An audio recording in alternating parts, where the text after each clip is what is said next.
নমস্কাৰ বন্ধুসকল, মই হিৰেণ। আজি আপোনালোকক এই ভিডিঅ'টোৰ জৰিয়তে এই 2024 বৰ্ষৰ ছেপ্টেম্বৰ মাহটোত এই 3টা ৰাশিয়ে কেনেদৰে ফলাফল লাভ কৰিব তাৰে সম্পূৰ্ণ তথ্য আপোনালোকক এই ভিডিঅ'টোৰ জৰিয়তে আগবঢ়াইছোঁ। প্ৰথমে মোৰ চেনেলটো আপোনালোকে ছাবস্ক্ৰাইব কৰি ল'ব, যাতে মোৰ পিছৰ ভিডিঅ'বিলাক আপোনালোকে সহজে লাভ কৰিব পাৰে। লগতে মোৰ ভিডিঅ' যদি ভাল লাগে তেন্তে লাইক আৰু শ্বেয়াৰ কৰিব, কমেণ্ট কৰি আপোনালোকৰ মনোভাৱ প্ৰকাশ কৰিব।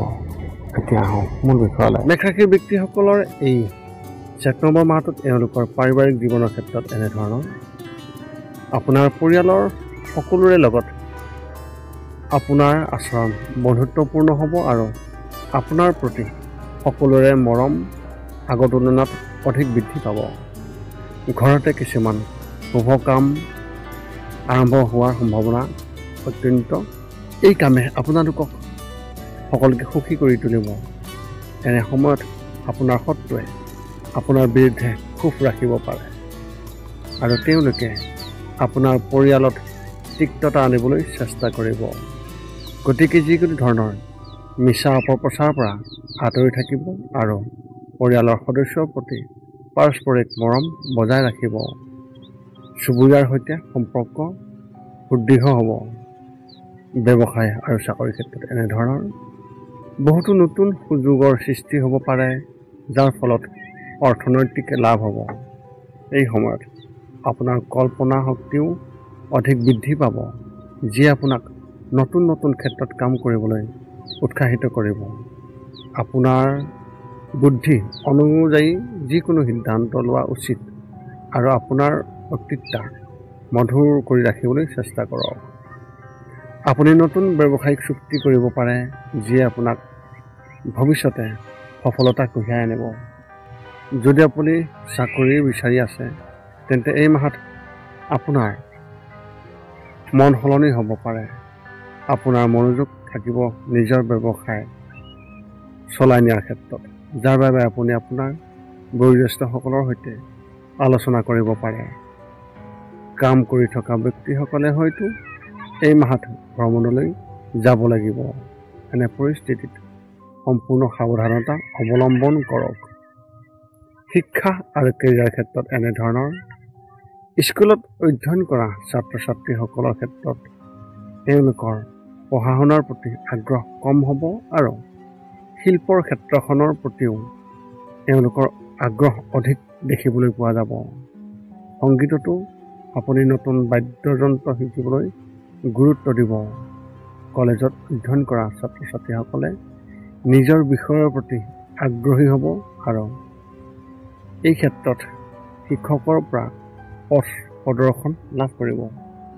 মূলতঃ এই মাহটো ইঞ্জিনিয়াৰিং, মেনেজমেণ্ট আৰু BCom বিষয়ত অধ্যয়ন কৰা ছাত্ৰ ছাত্ৰীৰ বাবে খুবেই ভাল হোৱাৰ সম্ভাৱনা অত্যন্ত প্ৰবল। যদি আপুনি প্ৰতিযোগিতামূলক পৰীক্ষাৰ বাবে প্ৰস্তুতি চলাই আছে তেন্তে এই মাহত আপুনি চাকৰি পাব পাৰে। এই পৰিস্থিতিত কোনো সুযোগ হেৰুৱাব নালাগে, কাৰণ ভৱিষ্যতে ই লাভজনক হ'ব পাৰে। প্ৰেমৰ ক্ষেত্ৰত এনেধৰণৰ আপোনাৰ সংগীতৰ সৈতে সম্পৰ্ক মধুৰ হৈ পৰিব আৰু শহুৰেকৰ পৰাও কিছু ভাল খবৰ পাব পাৰে, যিয়ে আপোনাৰ মনটো সুখী কৰি ৰাখিব। সম্পৰ্কত বাস কৰা যিসকল ব্যক্তি, সেই ব্যক্তিসকলৰ ক্ষেত্ৰত নিজৰ সংগীৰ প্ৰতি মোহ ভংগ হ'ব পাৰে আৰু আন কাৰোবাৰ প্ৰতি আকৰ্ষিত হ'ব পাৰে, যিয়ে সম্পৰ্কত দূৰত্ব আনিব। যদি আপুনি আপোনাৰ সংগীৰ পৰা আঁতৰত থাকে তেন্তে এই মাহত তেওঁলোকক লগ পাব পাৰে। বিবাহৰ বাবে অপেক্ষা কৰি থকা ব্যক্তিসকলৰ ক্ষেত্ৰত হয়তো এওঁলোকৰ সম্পৰ্ক আগুৱাই যাব পাৰে, যাৰ ফলত এওঁলোকৰ মনটো সুখী হৈ থাকিব। স্বাস্থ্যৰ ক্ষেত্ৰত এনেধৰণৰ মাহৰ মাজভাগত আপুনি কিছুমান সৰু সৰু শাৰীৰিক সমস্যাৰ সন্মুখীন হ'ব পাৰে, যাৰ বাবে আপোনাৰ স্বাস্থ্য দুৰ্বল হৈ থাকিব। এনে পৰিস্থিতিত নিজৰ সম্পূৰ্ণ যত্ন লওক আৰু উপযুক্ত সময়ত খাদ্য গ্ৰহণ কৰক। যদি আপুনি গৰ্ভৱতী অৱস্থাত আছে তেন্তে মাহৰ মাজভাগত হঠাতে স্বাস্থ্যৰ অৱনতি ঘটিব পাৰে। গতিকে সময়ে সময়ে নিজৰ পৰীক্ষা কৰি থাকিব। মানসিকভাৱে আপুনি সম্পূৰ্ণ সুস্থ হৈ থাকিব আৰু কোনো সমস্যা নহ'ব। যদিও পৰিয়ালৰ সদস্যৰ বিশেষ সন্দৰ্ভত চিন্তা থাকিব পাৰে, তথাপিও সেইটো আপোনাৰ ঘনিষ্ঠ কোনোবাই সমাধান কৰি দিব। আপোনাৰ এই মাহত শুভ সংখ্যা হিচাপে 5 আৰু শুভ ৰং হিচাপে আপুনি এই মাহত নীলা ৰং ব্যৱহাৰ কৰিব পাৰে। এই আছিল মেষ ৰাশিৰ ব্যক্তিসকলৰ ছেপ্টেম্বৰ মাহটোত পাবলগীয়া ফলাফলৰ সম্পূৰ্ণ বৰ্ণনা। বৃষ ৰাশিৰ ব্যক্তিসকলে এই ছেপ্টেম্বৰ মাহটোত তেওঁলোকৰ পাৰিবাৰিক জীৱনৰ ক্ষেত্ৰত এনেধৰণৰ এই মাহটো আপোনাৰ বাবে অস্থিৰ হ'ব পাৰে আৰু কিছুমান কথাত আপুনি বিভ্ৰান্ত হ'ব পাৰে। এনে পৰিস্থিতিত যিয়েই নহওক কিয় মাক দেউতাকৰ লগত বা ঘৰৰ যিকোনো সদস্যৰ লগত শ্বেয়াৰ কৰক, যাৰ লগত আপোনাৰ ভাল যোগাযোগৰ দক্ষতা আছে। ইয়াৰ দ্বাৰা সেই সমস্যা সমাধান হ'ব আৰু সিদ্ধান্ত লোৱাত সহায় হ'ব। পৰিয়ালৰ সকলোৰে সৈতে আপোনাৰ সম্পৰ্ক আন্তৰিক হ'ব আৰু কোনো ধৰণৰ সমস্যা নহ'ব। মাহৰ শেষত ঘৰৰ কামৰ বাবে ওলাই যাব লাগিব পাৰে আৰু এই সময়ছোৱাত নতুন কিবা এটা অভিজ্ঞতাও লাভ কৰিব পাৰিব। ব্যৱসায় আৰু চাকৰিৰ ক্ষেত্ৰত এনেধৰণৰ এই মাহত আপোনাৰ খৰচ বৃদ্ধি পাব পাৰে আৰু ব্যৱসায়তো কিছু ডাঙৰ খৰচ হোৱাৰ সম্ভাৱনা আছে। এনে পৰিস্থিতিত যিকোনো ঠাইত বিনিয়োগ কৰাৰ আগতে সঠিক তদন্ত কৰক আৰু তেতিয়াহে যিকোনো সিদ্ধান্ত লওক। বজাৰত কাৰোবাৰ লগত শত্ৰুতা ৰখাৰ পৰা বিৰত থাকিব, নহ'লে আপোনাৰ ভাৱমূৰ্তি ক্ষতি হ'ব পাৰে। ৰাজনীতিৰ প্ৰতি আগ্ৰহী যিসকল ব্যক্তি, সেই ব্যক্তিসকলে এই মাহত নিজৰ ব্যক্তিত্ব বৃদ্ধি কৰিব লাগিব, যিটো ভৱিষ্যতে তেওঁলোকৰ বাবে উপযোগী হ'ব। কাম কৰা ব্যক্তিসকলৰ ক্ষেত্ৰত তেওঁলোকৰ ছিনিয়ৰ অফিচাৰৰ লগত বিশেষকৈ জাননীত আহিব পাৰে আৰু তেওঁলোকৰ কামৰ শলাগ লোৱা হ'ব। যিকোনো সহকৰ্মীৰ লগত যিকোনো ধৰণৰ কাজিয়াৰ পৰা এই মাহত যদিহে হয় আৰু হ'লেও উপযুক্ত দূৰত্ব বজাই ৰাখিবলৈ চেষ্টা কৰিব। শিক্ষা আৰু কেৰিয়াৰ ক্ষেত্ৰত এনেধৰণৰ শিক্ষকৰ পৰা আপুনি সঠিক পথ প্ৰদৰ্শন পাব, যিয়ে আপোনাৰ কেৰিয়াৰ গঢ়ি তোলাত সহায়ক হ'ব। যদি আপুনি স্কুলত আছে তেন্তে এই মাহত আপুনি সহপাঠীসকলৰ পৰা সম্পূৰ্ণ সহায় পাব, যিয়ে আপোনাৰ আধা সমাপ্ত প্ৰকল্পত সহায় কৰিব। কলেজত পঢ়ি থকা ছাত্ৰ ছাত্ৰীসকলে এনে বিষয়ৰ প্ৰতি আগ্ৰহী হ'ব, যিয়ে ভৱিষ্যতে তেওঁলোকৰ পথ বসন্ত কৰিব। যদি আপুনি শিক্ষা সমাপ্ত কৰি চাকৰি বিচাৰি আছে তেন্তে এই মাহত নতুন সুযোগ পাব পাৰে। এনে পৰিস্থিতিত কোনো সুযোগ হেৰুৱাব নালাগে আৰু তাৰ ওপৰত কাম কৰক।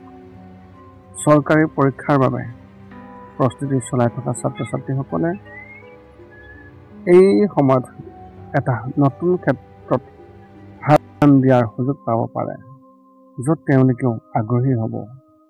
প্ৰেমৰ ক্ষেত্ৰত এনেধৰণৰ যদি আপুনি বিবাহিত তেন্তে এই মাহত আপোনাৰ সংগীৰ সৈতে কোনো বিষয়ক লৈ কাজিয়া হোৱাৰ সম্ভাৱনা আছে। কোনো বিষয়ক লৈ আপোনালোকৰ দুয়োৰে মাজত পাৰস্পৰিক মতানৈক্য থাকিব পাৰে, যিয়ে ভৱিষ্যতে সমস্যাৰ সৃষ্টি কৰিব। এনে পৰিস্থিতিত নিজৰ আচৰণ নিয়ন্ত্ৰণ কৰক আৰু আপোনাৰ ইগোক আধিপত্য বিস্তাৰ কৰিবলৈ নিদিব। বিয়াৰ বাবে অপেক্ষাত থকা ব্যক্তিসকলে এই মাহত বিয়াৰ প্ৰস্তাৱ পাব পাৰে, কিন্তু আপোনাৰ দেউতা ইয়াত সুখী নহ'ব।